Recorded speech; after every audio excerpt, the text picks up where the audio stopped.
প্রতিদিন রাতে ঘুমানোর আগে 6টি আমল করতে ভুলবেন না। 1, কালিমা পড়ে ঘুমালে যদি কেউ মারা যায় তাহলে তার মৃত্যু হবে শহীদি মৃত্যু।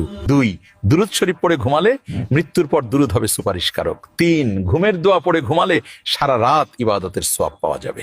4, আয়াতুল কুরসি পড়ে ঘুমালে ফেরেশতারা সারা রাত পাহারা দিবে। 5, 21 বার বিসমিল্লাহির রহমানির রহিম পড়ে ঘুমালে প্রতিটি নিঃশ্বাসের জন্য নেকি লেখা হবে। 6, আস্তাগফিরুল্লাহ আল্লাযী লা ইলাহা ইল্লা হুয়াল কাইয়্যুম আতুবু ইলাইহি 3 বার পড়ে ঘুমালে সকালে নিষ্পাপ হয়ে ঘুম থেকে উঠবে। সবাই এই আমলগুলো করে ঘুমাবো ইনশাআল্লাহ।